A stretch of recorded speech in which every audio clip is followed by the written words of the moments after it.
Introduction.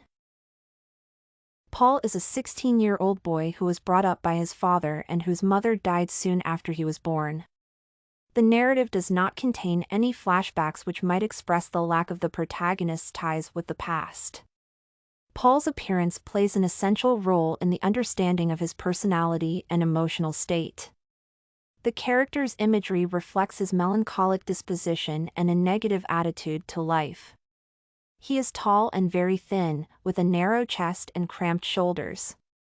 His lips are always twitching, and his eyebrows are often raised, which is his way of expressing irritation and disappointment with the people around him. His eyes are described as particularly shiny and dramatic with large pupils, which might mean that his inner energy and his very self are trapped inside of his weak asthenic body. Paul's teachers, peers, and even his father perceive and judge him by his obvious features, ignoring the complex personality hidden inside. Such treatment might be the reason why Paul feels misunderstood and uncomfortable in his own skin. Main body. Paul's clothes are depicted as worn out, frayed, and outgrown, which might lead a reader to a false conclusion that the character is untidy or does not care about his appearance. The lack of a mother's care and support might indeed have led the protagonist to a seemingly indifferent attitude to his appearance. However, some fancy details of his clothing tell us another story. Paul wears an opal pin, which might express his desire to break free from the dull and monotonous environment surrounding him at school and at home. The red carnation in the buttonhole might be the symbol of passion and charisma hidden inside Paul. Since he admires actors and singers, these odd and quirky details may be his way of bringing drama and excitement to the depressing motif of everyday life. The extravagant accessories are not favored by his teachers, who see them as Paul's way of provoking and irritating others. It is worth mentioning that the teachers characterize Paul as disobeying and insolent, while he feels a real physical aversion to them, which he cannot hide. For instance, when his teacher tried to guide his hand and touched it while the protagonist was writing on the blackboard, he took it off with a shudder, expressing his uncontrollable disgust with this person. In confrontational dialogues, Paul tries to be as calm and indifferent as possible, but he often uses irony and smiles against his enemies. He thinks that others might examine his facial expressions to figure him out, so smiling is his way of protecting himself from wrongful judgment. It seems like he wants to create a specific picture of himself in the eyes of others, which would be different from his own perception of himself. Thus, Paul might be scared that others might notice his low self-esteem and anxiety. Paul is accustomed to lying and pretending, which makes him a perfect usher. He is described as gracious and smiling while doing his job as if it were a pleasure for him. The only time when the protagonist feels delighted is when he hears the first sounds of the symphony at the concert hall.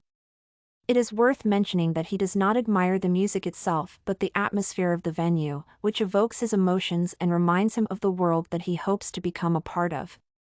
At such moments, his inner world comes to life, and he finally finds peace. However, after the concert, Paul feels irritated, as if he woke up too early from a perfect dream he did not want to leave. He enjoys watching wealthy and beautiful actors and singers around the hotel, dreaming of the magical world he has no access to. Paul fantasizes about being a part of this world, but the reality brings him back to the dull and ugly setting of Pittsburgh's suburbs, which he despises. His father does not respect Paul's unique character and wants him to resemble the promising young neighbor who works for a local steel magnate and seems to have a bright future ahead of him.